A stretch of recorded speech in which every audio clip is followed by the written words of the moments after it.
Welcome to this lesson of English, and today we're going to be looking at a different type of poetry. We're going to be looking at something called Kennings. So, what are they? A kenning is a way of describing something using clues rather than just saying what it is.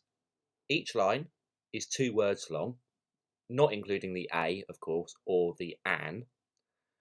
When I say that, see if you can remember, when would you use an a and when would you use an an? What has to happen to the word after it? What does the word after it have to begin with for it to be a or an? So the word kenning comes from a Viking phrase, which means a 2-worded phrase describing an object, emotion, person, or animal. So quite obvious, really. It's like a mini riddle used to describe something. And the nice thing when you write a kennings is you can read them out loud, and then people can guess what they are. And what we're going to ask you to do when you've written your kennings is to share some of them, either when we get back to school or on our Zoom call. So here are some one-line kennings that you may have heard. We have a milk guzzler, a motor mouth, tree swinger, bookworm. What do you think they're describing? Okay, so here's one about a cat.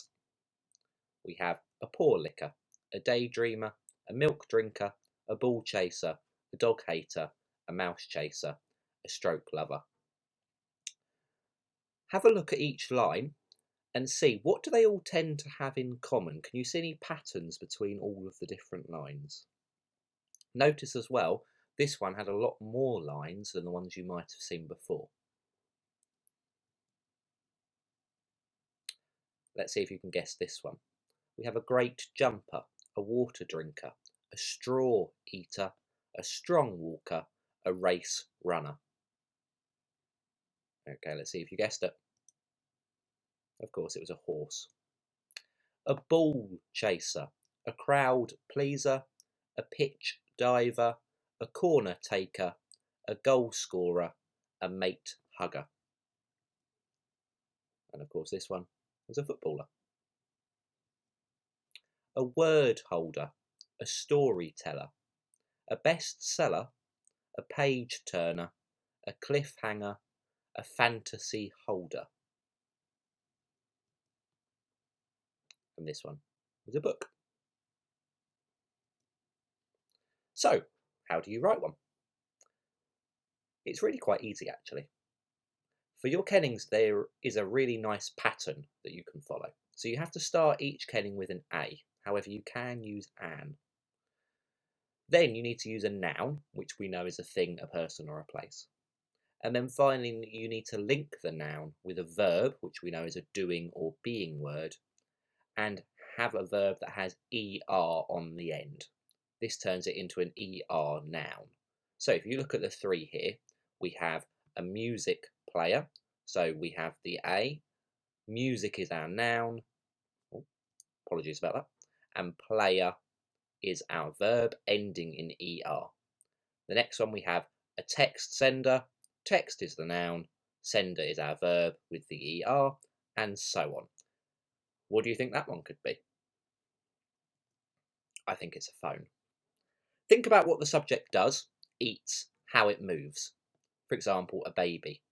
So what this slide shows you is making some notes about the thing you're going to write about. So for a baby, we've got never quiet, blows raspberries, has a dummy, drinks milk, doesn't want mummy and daddy to sleep.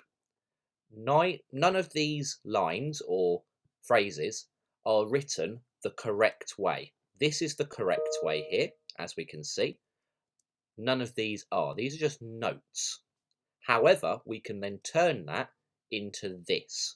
We have a peace breaker, a raspberry blower, a dummy sucker, a milk guzzler, a sleep depriver.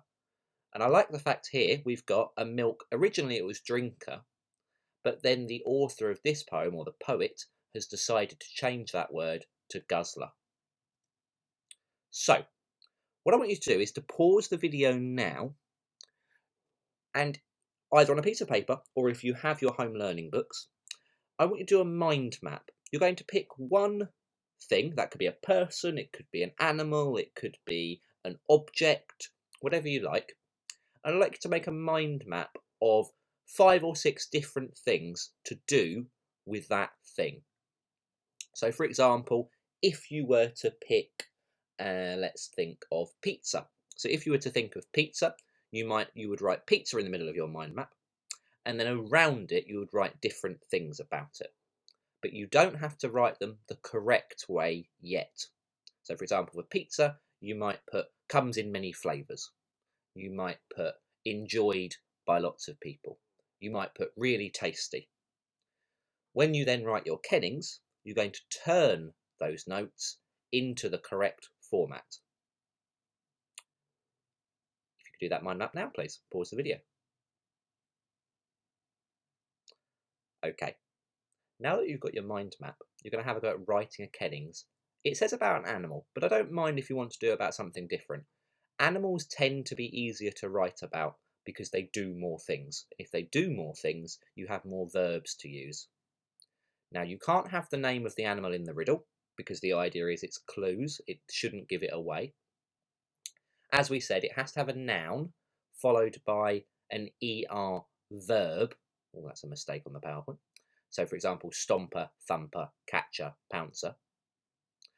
Make sure you're reading that as you stick to it. So, like the one here. What I'd like you to do for your main task today is to have a go at writing 2 different Kennings, following the rules. How many lines it is up to you. I would recommend each Kennings should be 4 or 5 lines, not too many more, but if you don't do enough, it'll be hard to guess.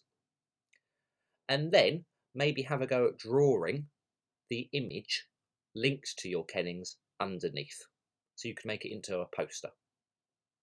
Okay, that's your English lesson for today. I look forward to hearing your Kennings, and we shall see if we can guess what they are. For now, see you soon.